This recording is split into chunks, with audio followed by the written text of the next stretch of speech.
السلام علیکم ناظرین، آپ دیکھ رہے ہیں دی وائس آف چترال۔ میں ہوں آپ کا میزبان نور نبی خان۔ آج ہم بات کریں گے صوبہ سندھ کی تاریخ۔ صوبہ سندھ کی تاریخ پاکستان کی قدیم ترین اور متنوع تاریخوں میں سے ایک ہے۔ سندھ کی تاریخ ہزاروں سال پرانی ہے اور یہ خطہ دنیا کی قدیم تہذیبوں میں شامل ہوا کرتا تھا۔ وادی سندھ کی تہذیب 1300 سے لے کر 3300 قبل مسیح سندھ کی تاریخ کا ابتدائی دور وادی سندھ کی تہذیب سے جڑا ہوا ہے، جو دنیا کی قدیم ترین شہری تہذیبوں میں سے ایک تھی۔ موہنجو داڑو اور ہڑاپا جیسے شہر اس تہذیب کی اہم مثالیں ہیں۔ یہ تہذیب جدید زراعت، شہری منصوبہ بندی اور فن تعمیر میں انتہائی ترقی یافتہ تھی۔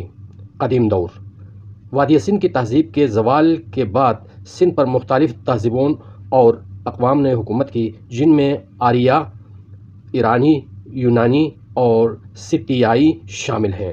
327 قبل مسیح میں سکندر اعظم نے سندھ پر حملہ کیا اور اس خطے کو اپنی فتوحات میں شامل کیا۔ بعد ازاں موریہ سلطنت اور پھر کشان سلطنت نے سندھ پر حکومت کی۔ اسلام سندھ میں اسلام کی آمد 711 ہجری میں ہوئی، جب عرب جنرل محمد بن قاسم نے راجہ دہر کو شکست دے کر سندھ کو خلافت امیہ کا حصہ بنایا۔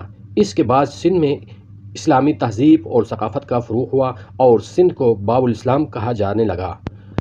قرون وسطیٰ اسلام کی آمد کے بعد سندھ میں مختلف مسلمان حکمران خاندانوں نے حکومت کی، جن میں سومرو اور سما خاندان شامل ہیں۔ سومرو خاندان نے 11ویں صدی سے 13ویں صدی تک حکومت کی، جبکہ سما خاندان 14ویں صدی سے 16ویں صدی تک حکومت میں رہا۔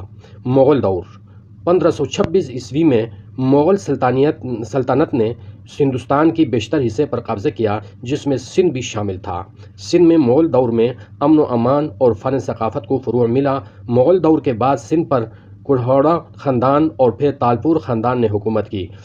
برطانوی سامراج 1843 عیسوی میں انگریزوں نے چارلس نیپر کی قیادت میں سندھ کو فتح کیا اور اسے برطانوی ہندوستان کا حصہ بنا دیا۔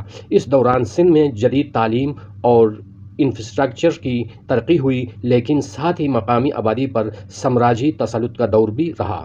آزادی اور پاکستان کا حصہ 1947 میں برصغیر کی تقسیم کے بعد سندھ پاکستان کا حصہ بن گیا۔ کراچی، جو سندھ کا سب سے بڑا شہر ہے، پاکستان کا پہلا دارالحکومت بھی بنا۔ سندھ نے پاکستان کی آزادی کی تحریک میں اہم کردار ادا کیا اور قائد اعظم محمد علی جناح کا تعلق بھی اسی خطے سے تھا۔ سندھ کی تاریخ اس کی ثقافتی تنوع، قدیم روایات اور اسلام کی آمد سے جڑی ہوئی ہے۔ آج بھی سندھ پاکستان کی معیشت، ثقافت اور سیاست میں ایک اہم مقام رکھتا ہے۔ آج کے لیے اتنا ہی، اور اگلے ایپیسوڈ میں انشاءاللہ ہم دوسرے اور صوبوں کے حوالے سے بات کریں گے۔ چینل کو لائک، سبسکرائب ضرور کیجیے۔ جزاکم اللہ۔